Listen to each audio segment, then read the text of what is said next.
First question है कि ऊतक क्या है। तो हम जितने भी सजीव हैं उन सभी का शरीर कोशिकाओं से मिलकर बना होता है। जैसे हम सजीव, मनुष्य, पेड़ पौधे, पशु पक्षी, इन सब का शरीर जो है कोशिकाओं से मिलकर बना होता है। यहाँ पर क्वेश्चन था कि ऊतक क्या है। तो इसका परिभाषा हम ऐसे बोल सकते हैं कि समान उत्पत्ति तथा समान कार्य को संपादित करने वाली कोशिकाओं के समूह को ही ऊतक कहा जाता है। यहाँ पर मैंने बोला समान उत्पत्ति। उत्पत्ति का मतलब होता है निर्माण, यानी कि जिन कोशिकाओं का निर्माण जो हुआ वह एक ही जगह से हुआ हो।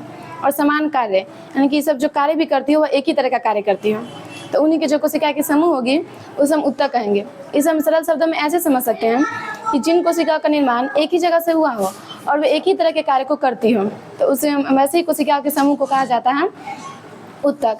जो ऊतक है वह पादप और जंतु दोनों में ही पाया जाता है। पादप का मतलब होता है पेड़ पौधे, यानी जो ऊतक होता है वह पेड़ पौधे और जंतु दोनों में ही पाया जाता है। चूँकि ऊतक तो कोशिकाओं का समूह होता है, तो इनमें कोशिकाओं के आकार और बनावट में भिन्नता तो हो सकती है, लेकिन जो उनकी मूल उत्पत्ति यानी कि जहाँ से उनका निर्माण हुआ है और जिनका कार्य वह सदैव समान होगा। अगला क्वेश्चन है कि जीवों की कोशिकाओं में श्रम विभाजन से आप क्या समझते हैं, सरल शब्दों में समझाइए। यहाँ पे लिखा है कि श्रम विभाजन, श्रम का मतलब होता है काम करना, विभाजन का मतलब होता है बांटना। यानी कि यहाँ पे लिखा है कि जीवों की कोशिकाओं में जो श्रम यानी कि काम को जो बांटा जाता है, तो उसे आप क्या समझते हैं। तो हमें सरल शब्दों में समझाना है। तो जो ऊतक होते हैं चूँकि कोशिकाओं के समूह ही होते हैं, तो चूँकि जो कोशिका की संख्या के आधार पर जीवों को दो वर्गों में वर्गीकृत किया गया है। पहला एक कोशिकीय जीव और दूसरा बहुकोशिकीय जीव। जो बहुकोशिकीय जीव होते हैं वे बहुत सारी कोशिकाओं से मिलकर बने होते हैं। तो बहुकोशिकीय जीव में अपने लोग आते हैं, जैसे मनुष्य है, पेड़ पौधे है, पशु पक्षी है। तो इनके अंदर तो अनेक जीवन संबंधी सभी कार्य होता होगा, जैसे श्वसन, पाचन, अवशोषण, उत्सर्जन इत्यादि। तो इनके शरीर के अंदर जो अलग अलग कार्य होता है जीवन संबंधी, इन सभी अलग अलग कार्य को करने के लिए जो कोशिकाएं होती है वो अपना अलग अलग समूह भी बना लेती है। इन्हीं को हम कहते हैं श्रम विभाजन। यानी कि जो कोशिकाएं होती हैं वो श्रम करने के लिए यानी कि काम करने के लिए अपना एक अलग अलग समूह बनाकर विभाजित हो जाती है, यानी कि अलग अलग होकर बढ़ जाती है और अपने कार्य को अच्छे से करती है। अगला क्वेश्चन है एक कोशिकीय और बहुकोशिकीय जीव में अंतर स्पष्ट करें। यहाँ पे लिखा है कि एक कोशिकीय जीव यानी कि एक कोशिकीय जीव होगा या सिर्फ एक ही कोशिका से बना होगा, और जो बहुकोशिकीय, बहु का मतलब बहुत, यानी कि बहुत कोशिका से बना होगा। तो इन दोनों में हमें अंतर स्पष्ट करना है। तो कोशिका की जो संख्या होती है उनके आधार पर जीवों को दो वर्गों में बांटा गया है। पहला होता है एक कोशिकीय जीव और दूसरा है बहुकोशिकीय जीव। तो जो एक कोशिकीय जीव होते हैं वह सिर्फ एक ही कोशिका से बने होते हैं, जबकि जो बहुकोशिकीय जीव होता है वह बहुत सारी कोशिकाओं से मिलकर बना होता है। अब चूंकि एक कोशिकीय जीव एक ही कोशिका से बना है तो उसके अंदर जितना भी कार्य होगा वह सब एक ही कोशिका द्वारा होगा। लेकिन जो बहुकोशिकीय जीव में तो बहुत सारी कोशिकाएं होती हैं, तो उनमें अलग अलग कार्य को करने के लिए जो कोशिकाएं होती हैं वह अपना अलग अलग समूह बना लेती हैं।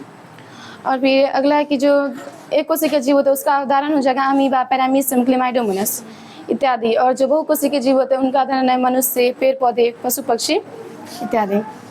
अगला क्वेश्चन है कि पादप और जंतु तक का तुलनात्मक सारणी बनाएं, यानी कि इन दोनों में तुलना करना है।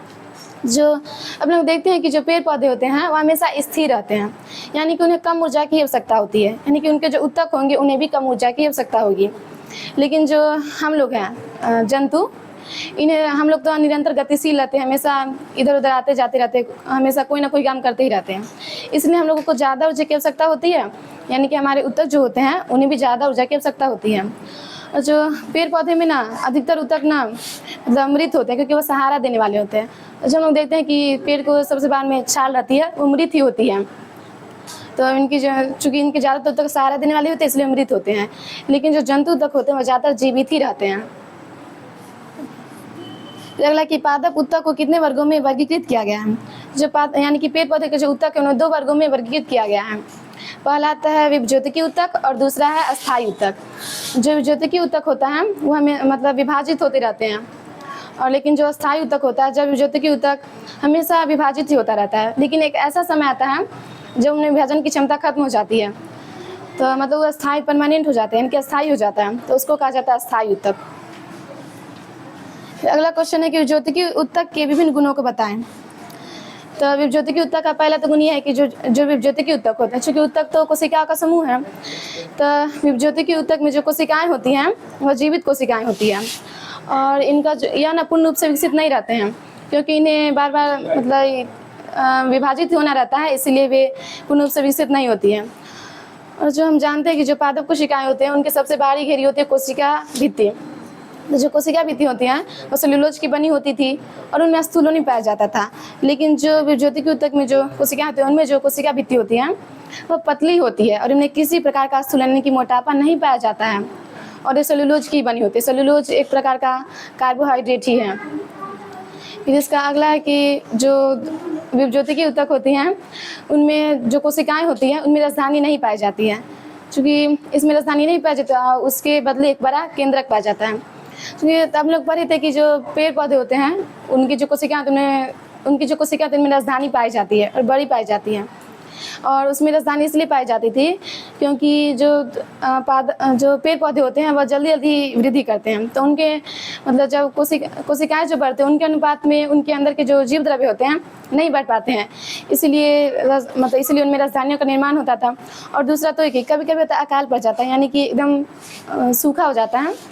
लेकिन जो पेड़ पौधे होते हैं उन तो पानी की ज़रूरत होती है, तो इसीलिए उसमें क्या करते थे पानी और खाना स्टोर करके रखते थे ताकि बुरे समय पर वो काम आ सके और वो जीवित रह सके। लेकिन जब ज्योति के ऊतक में जो कोशिकाएं होती हैं उनमें राजधानी नहीं पाया जाता, उसके बदले एक बड़ा केंद्रक पाया जाता है ताकि ऊतक हमेशा विभाजित होती रहती है, इसलिए उनके कामों को अच्छा से किया जा सके। फिर अगला है आदर्श बातें। तो ख्वाब तो टूटते हैं लेकिन हौसला अभी भी जिंदा है। ख्वाब तो टूटते हैं लेकिन हौसला अभी भी जिंदा है। हम तो वहाँ हैं जिन्हें देखकर मुश्किलें भी शर्मिंदा हैं।